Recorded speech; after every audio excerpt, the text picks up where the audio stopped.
Avez-vous déjà songé pourquoi certaines vérités sur les hommes et les femmes sont ignorées, rejetées ou carrément condamnées? Pourquoi nous dit-on que les hommes et les femmes sont identiques, malgré les preuves de la nature, de l'histoire et du comportement humain? Schopenhauer n'a pas fui ces questions. Il les a affrontées avec une honnêteté brutale. Il croyait que les femmes sont guidées par l'instinct plutôt que par la raison, que leur pouvoir réside non dans la force ou l'intellect, mais dans la manipulation, la beauté et l'influence émotionnelle.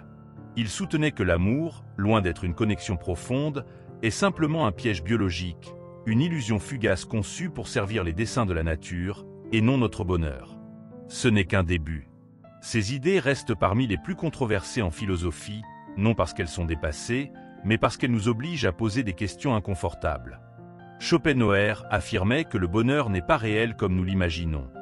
Ce n'est ni une destination ni un état permanent. Réfléchissez Y. Si tout ce que nous croyons sur l'amour, les relations et le genre repose sur une illusion, qu'est-ce que cela signifie pour la manière dont les hommes et les femmes interagissent aujourd'hui? Et si Schopenhauer avait raison, quelles sont les conséquences d'ignorer ces différences? Il y a plus à dire que ce que beaucoup sont prêts à admettre. Découvrons-le. Peu d'aspects de la philosophie de Schopenhauer sont aussi débattus, rejetés et farouchement critiqués que ses vues sur les femmes. Ses écrits sur le sujet étaient sans concession, incisifs et pour beaucoup, profondément offensants. Pourtant, malgré l'indignation qu'il continue de provoquer, ses arguments ne naissaient pas d'un simple ressentiment. Ils reposaient sur ce qu'il considérait comme des vérités biologiques et psychologiques. Schopenhauer voyait les femmes comme dominées par la nature, non par la raison. Il croyait que leurs émotions, instincts et désirs guidaient leurs décisions bien plus que la logique ou la pensée élevée. Contrairement aux hommes, qu'il voyait comme aspirant à l'ambition, à la philosophie et aux réalisations intellectuelles, les femmes, selon lui, se contentaient de l'immédiat et du superficiel, se concentrant sur la sécurité, le statut social et les plaisirs éphémères plutôt que sur de grands idéaux. Ces idées ne sont pas nées de nulle part. Schopenhauer vivait à une époque où les femmes étaient largement exclues de la vie intellectuelle et professionnelle, renforçant son idée qu'elles n'avaient pas d'inclination pour la pensée profonde.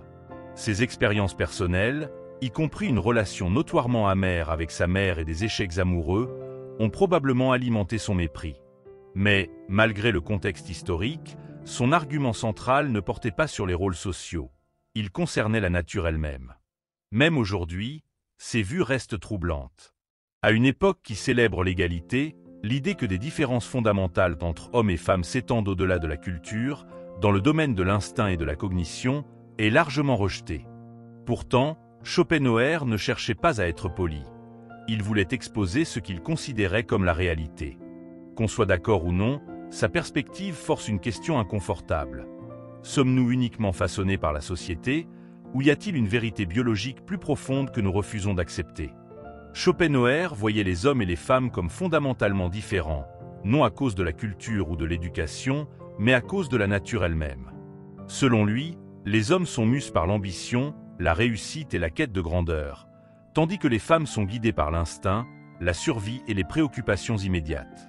Ces différences ne sont pas accidentelles, mais profondément enracinées dans une nécessité biologique. Les hommes, arguait-il, sont conçus pour la création, la compétition et l'héritage.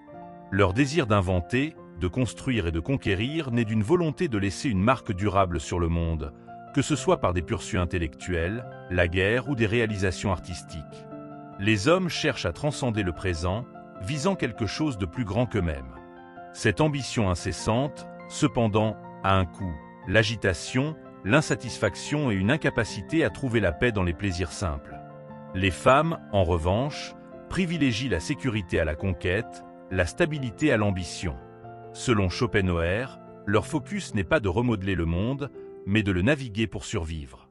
Il croyait que les femmes, plus liées à la nature, sont pragmatiques dans leurs désirs, cherchant protection, confort et certitude plutôt que risque, lutte ou poursuite idéologique. De ce fait, il soutenait que les femmes sont souvent plus satisfaites que les hommes, car elles ne portent pas les mêmes fardeaux existentiels.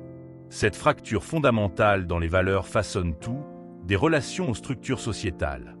Les hommes poursuivent le pouvoir et les réalisations, souvent au détriment de leur bonheur personnel. Les femmes, attentives à la survie, influencent depuis l'ombre, façonnant les événements non par la force, mais par des manœuvres émotionnelles et sociales. Pour Schopenhauer, ce n'était pas une question d'égalité, mais de finalité différente. Tandis que les hommes rêvent de changer le monde, les femmes s'assurent que le monde perdure tel qu'il est. Cette distinction, qu'on l'accepte ou non, définit la trame même de l'interaction humaine. Schopenhauer croyait que, tandis que les hommes cherchent le pouvoir par la conquête, l'intellect et la domination, les femmes exercent une influence bien plus subtile et indirecte. Il soutenait que les femmes ne poursuivent pas le pouvoir par la force ou le contrôle direct, mais par la persuasion, le charme et l'effet de levier émotionnel, des armes souvent plus efficaces que la force brute. Contrairement aux hommes, qui façonnent le monde par l'innovation et l'ambition, les femmes, dans la vision de Schopenhauer, façonnent le monde en façonnant les hommes. Elles ne rivalisent pas dans des batailles ouvertes, mais exercent un contrôle par la suggestion, l'influence et des illusions soigneusement construites. Leur force ne réside pas dans l'autorité, mais dans leur capacité à influencer les décisions de ceux qui la détiennent. La beauté, en particulier, est l'un des outils d'influence les plus puissants. Schopenhauer la voyait comme une force éphémère mais puissante, un atout qui confère aux femmes des avantages dans les dynamiques sociales et romantiques. Mais la beauté seule ne suffit pas. Elle est combinée à une intuition émotionnelle, la capacité de lire les autres, d'anticiper leurs actions et de manipuler les situations pour obtenir les résultats souhaités. Cette forme de pouvoir est souvent invisible, mais elle dicte le cours des relations, des structures familiales et même des affaires politiques. Cette dynamique s'étend au-delà des relations personnelles et touche la société elle-même. Historiquement, alors que les hommes ont régné ouvertement, les femmes ont souvent influencé depuis les coulisses, guidant les rois, façonnant les leaders et contrôlant les résultats par des murmures soigneusement placés plutôt que par des proclamations audacieuses. Schopenhauer ne présentait pas cela comme une faiblesse, mais comme une forme différente de domination. Les hommes construisent des empires, mais les femmes façonnent les hommes qui les construisent. À ses yeux, le pouvoir ne réside pas toujours dans celui qui est assis sur le trône, mais souvent dans celui qui contrôle celui qui y est assis. Schopenhauer croyait que l'une des plus grandes différences entre les hommes et les femmes était leur rapport au temps.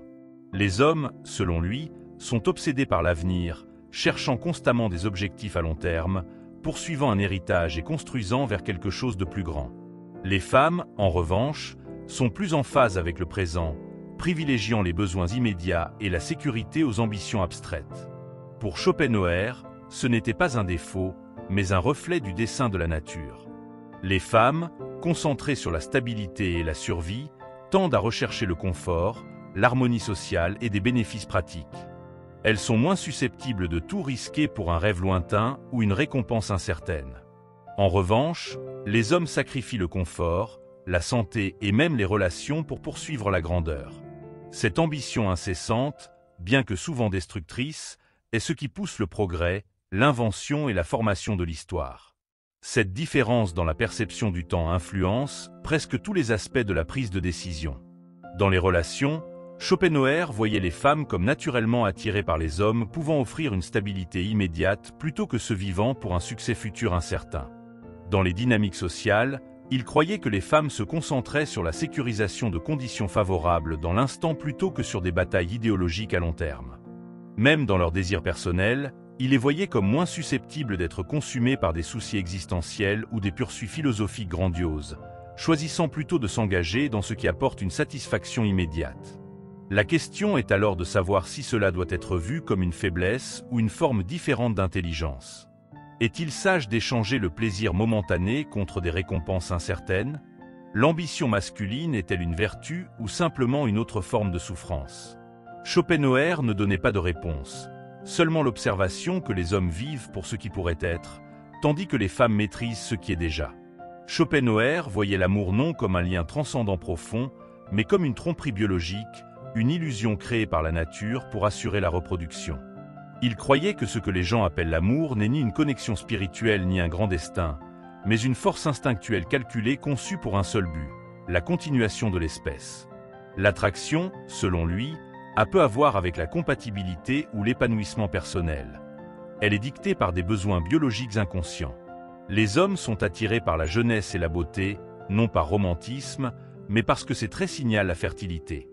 Les femmes recherchent la force, le statut et la sécurité, non par dévotion, mais parce qu'ils offrent des avantages de survie. Ce qui semble être une connexion émotionnelle, à la base, une stratégie programmée pour la reproduction et la protection. Schopenhauer soutenait que la tromperie est tissée dans l'amour lui-même. Hommes et femmes manipulent pour atteindre leurs désirs. Les hommes feignent l'engagement pour accéder à l'intimité, tandis que les femmes utilisent l'affection pour sécuriser la stabilité. Ces tactiques sont rarement conscientes, mais elles régissent les relations, s'assurant que les deux parties jouent leurs rôles évolutifs. L'ironie tragique est que, une fois que l'amour a servi son but, une fois que l'attraction a conduit à la reproduction ou à la stabilité, son intensité s'estompe. Ce qui était autrefois vu comme éternel se révèle éphémère, et l'illusion s'effondre. Les idéaux romantiques ne résistent pas à la raison froide. L'amour n'est ni altruiste, ni pur, ni éternel. C'est un piège soigneusement construit par la nature. Les poètes et les rêveurs peuvent écrire sur la dévotion, mais Schopenhauer voyait au-delà. L'amour ne concerne pas le bonheur, il concerne la biologie. Et une fois cela compris, toute la fondation de la romance s'effondre sous le poids de sa propre illusion. Schopenhauer voyait les femmes comme essentielles à la structure de la société, mais croyait que leur influence devait rester contenue plutôt qu'élargie. Il soutenait que, parce que les femmes étaient mues par l'émotion, l'instinct et les préoccupations immédiates, leur donner une plus grande influence dans la formation des lois, de la politique ou de la philosophie affaiblirait la stabilité sociétale plutôt que de la renforcer. Pour lui, une société bien fonctionnante nécessitait ordre et discipline, des valeurs qu'il associait à la gouvernance masculine. Il voyait les priorités des femmes, sécurité, confort et relations interpersonnelles, comme nécessaires à la vie familiale, mais mal adaptées au leadership dans les structures sociales plus larges. À ses yeux, leur influence, lorsqu'elle n'était pas contrôlée, conduisait à une société qui privilégiait l'émotion à la raison, le bénéfice personnel à la vision à long terme. Mais l'histoire lui a-t-elle donné raison? Le monde moderne a entièrement remodelé les dynamiques de genre. Les femmes jouent désormais des rôles significatifs en politique, en affaires et dans la pensée intellectuelle. Pourtant, les mêmes tensions dont Schopenhauer mettait en garde persistent. Le débat sur la question de savoir si la société moderne a bénéficié ou souffert de ces changements reste irrésolu. La montée des appels émotionnels et moraux en politique est-elle une évolution ou un déclin? L'équilibre des pouvoirs entre les sexes a-t-il créé un monde plus juste ou a-t-il introduit une instabilité sous le couvert du progrès? Malgré des siècles de changements, certaines dynamiques restent inchangées. Les femmes continuent d'exercer une influence par des moyens indirects, façonnant la culture, les tendances et les attitudes sociales. Le monde moderne leur a donné une plus grande autonomie, mais leurs instincts fondamentaux, privilégier la sécurité, les relations et la stabilité demeurent inchangés. Les vues de Schopenhauer peuvent sembler dépassées, mais les questions qu'il a soulevées persistent. La société a-t-elle évolué d'une manière qui s'aligne avec la nature humaine, ou va-t-elle à son encontre? Et si oui, quelles sont les conséquences d'ignorer ces différences fondamentales? Les vues de Schopenhauer sur les femmes restent parmi les plus controversées en philosophie, non parce qu'elles sont facilement réfutables, mais parce qu'elles forcent une confrontation avec des vérités inconfortables. La société moderne insiste sur le fait que les différences de genre sont largement le résultat de conditionnements, mais Schopenhauer soutenait qu'elles sont enracinées dans la biologie, non dans des constructions sociales. Si cela est vrai, aucune quantité de remodelage culturel ne peut pleinement effacer les distinctions fondamentales entre hommes et femmes. Le débat sur la nature contre la nurture continue de diviser les opinions. Les femmes sont-elles naturellement plus concentrées sur la sécurité et les relations, ou la société les a-t-elle simplement entraînées à l'être? Les hommes sont-ils vraiment programmés pour l'ambition et la conquête, ou ont-ils été conditionnés à voir la vie comme une lutte pour la domination? Bien que les normes sociales jouent certainement un rôle, Schopenhauer croyait que l'instinct est plus fort que l'idéologie. Ignorer ces différences ne les élimine pas. Cela ne fait que créer confusion, ressentiment et attentes irréalistes. Quand on dit aux hommes et aux femmes qu'ils doivent penser, agir et désirer les mêmes choses, la frustration suit. Les relations souffrent, les structures sociales deviennent instables, et les individus se sentent déconnectés de leurs inclinations naturelles. La quête d'uniformité, dirait Schopenhauer, ne mène pas à l'harmonie, mais à l'incompréhension. Et c'est la dernière vérité inconfortable. Les hommes et les femmes ne se comprendront peut-être jamais pleinement. Ils sont mus par des priorités différentes, façonnés par des instincts distincts et programmés pour différentes formes de pouvoir. Cela ne signifie pas que la coexistence est impossible. Cela signifie qu'attendre un alignement total est une erreur. Au lieu de forcer une égalité artificielle, peut-être que le seul véritable chemin vers l'avant est l'acceptation de la différence, aussi dérangeante que cette vérité puisse être.